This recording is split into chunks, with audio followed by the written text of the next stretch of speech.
If you're looking to buy your first home, make sure you don't make these 10 common mistakes when buying your first home. But before we jump into that, make sure you hit subscribe below to stay on top of all of the latest Huntsville, Alabama real estate news. Number one is not getting a home inspection. A lot of first-time homebuyers have saved up so much money for their down payment and everything else, and so this might be an area that you look to skimp on in terms of savings, but it is an investment well worth it in the long run. Just for that peace of mind, and then also making sure you don't get a limit in terms of a home. We are what's called a caveat emptor state, which means buyer beware. And that can sound very scary compared to other states that have seller disclosures. I really don't think it's that big a deal because a lot of seller disclosure states, they don't really know what's wrong with the home. For example, I own a home, I don't know what the condition of my electrical or my roof is, and so that's why you really want to rely on a home inspector to do those inspections for you. And so that's why, home inspection is one of those things that you simply don't want to skimp on. Even if it's new construction, a lot of people think, oh, this is a brand new home, there's nothing wrong with the home. I actually find that new construction homes have more wrong with them oftentimes than existing homes. You just got to work out all the kinks and everything that happens with construction. That's just a normal process with a new home.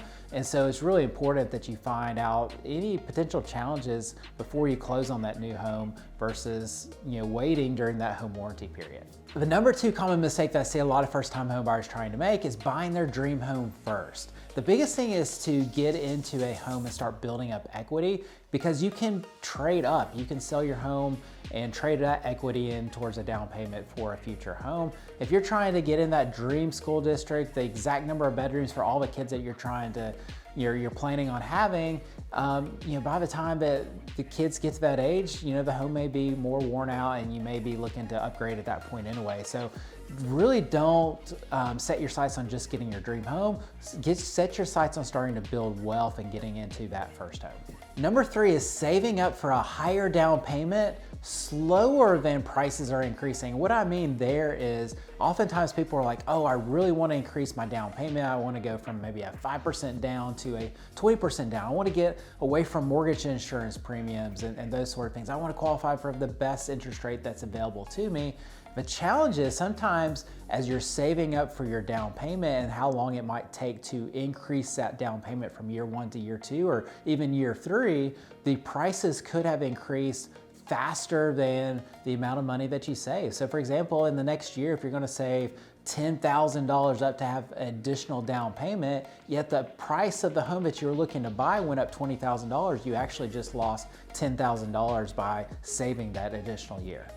The number four mistake that I see first-time home buyers making, which they don't even realize that they're making, is not getting a first-time home buyer counseling session. So this is something that I've been offering to clients, and our agency has been offering to clients for years, just to educate first-time home buyers on that entire process. When we do a first-time home buyer counseling session, sometimes it's like drinking water from a water hose, but it's really important because sometimes you need to hear things multiple times throughout the process for it to really sink in. And let's face it, buying your first home can be a little nerve-wracking, and so the last thing you want to do is be reading that contract and that paperwork for the first time when you find that dream home. And so during a first-time buyer counseling session, we can go over all the paperwork, walk you through the entire process so that you're prepared and confident during that time that you make your first offers. And then also, one of the things that we run into with first-time home buyers is just to make sure that you have enough money saved up for your down payment and for every cost that comes along the way, because you don't want any hidden cost with buying your first home. And so it's really important to do that first-time buyer counseling session. It'll save you so much time in the long run.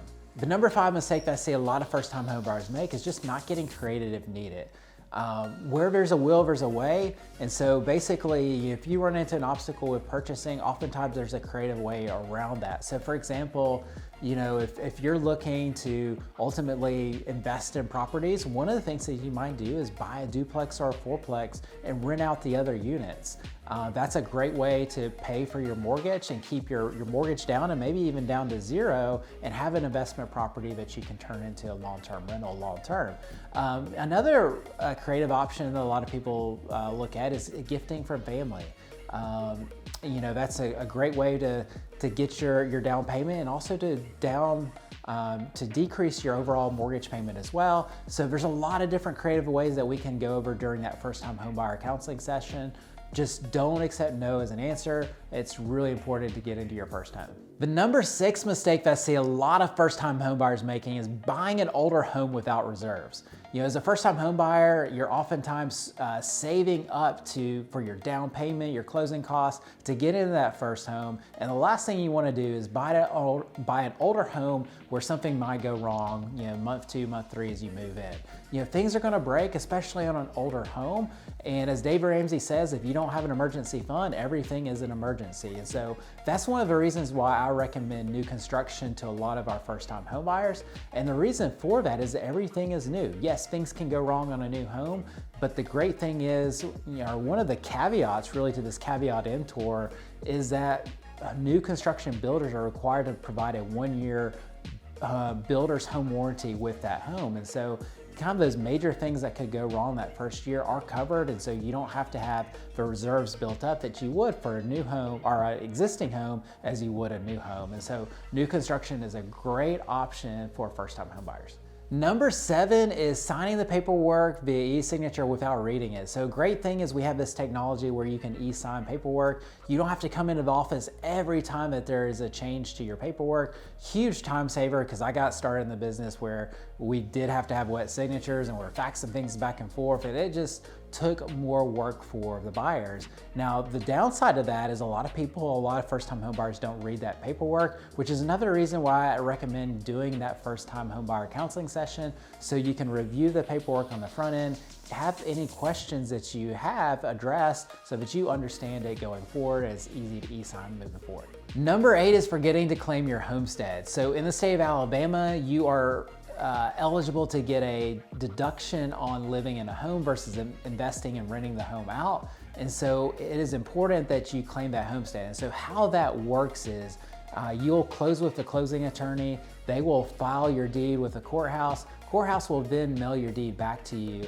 Usually that takes about 2 to 3 weeks. It's important to take that deed prior to October 1st down to the courthouse, down to one of the satellite locations to claim that homestead. Quick note is if you're in a long line, you're in the wrong line, because the homestead line are typically very, very short to claim that. So it's really important, because if you don't, that can double your taxes. So if you had a $2,000 tax burden, then that would double to about $4,000. And that is a unwanted surprises, and it's something that you can't reverse, and it's something that would stay there for the next year. Now, the other thing that you'll want to do as well is get that free first-time homebuyer counseling session and have a Matt Curtis real estate agent look up the property taxes on any home that you're looking to make an offer on, because some homes that you might be looking at could be non-homesteaded. And you'll have the ability to homestead it once you move into the home. But the way that taxes work in Alabama is whatever the taxes are when you purchase a home, they stay that until the next tax year. So the tax year is October 1st to September 30th. So if you were to close in July, then you would have that non-homesteaded rate until the next tax year if you buy a non-homesteaded home. So just one of those things that you want to look at. And it's also really important as well, because it can save you a lot of time and potential heartache, because if you put an offer in on a home that's non-homesteaded and you're up against your pre-approval limit, the bank is pre-approving you based on your average, obviously your mortgage, but also average taxes for that home. If the taxes aren't average on that home, then that could push you out of qualifications and keep you from being able to qualify for that home. The number 9 common mistake for first-time home buyers, or really any buyer, is not reading reviews. A lot of people go with the first agent they talk to or somebody that they recommended, and those are all great things. However, make sure you read the reviews on agents, because a lot of agents out there are new to the business and may not have the experience or the systems or the service level to give you that 5-star service that you're looking for. Great places to look at for reviews are Google and Zillow. They are both great aggregators for real estate reviews. Number 10 is hiring a solo agent versus hiring a team. There are some good solo agents out there. The challenge is sometimes they just get busy. They may be on vacation, they may get sick, there may be life situation that comes up, or they may have just taken on a lot of additional business, and things can get dropped, especially for first-time home buyers, versus having a team where Basically there's a dedicated individual for every step of the process to ensure that nothing gets dropped and you get 5-star service throughout the process. The other unfortunate fact about real estate is half of the agents out there have sold 0 to 1 homes in the last 12 months. And so as you're a first-time home buyer, you don't want your agent helping you buy your first home when they're also helping themselves with the first client as well. So you want to go with somebody with a lot of expertise, a lot of experience. As of the shooting of this video, our team has sold over 7,000 homes, and so we have the experience to help you. And we've helped numerous first-time home buyers, and we love working with first-time home buyers.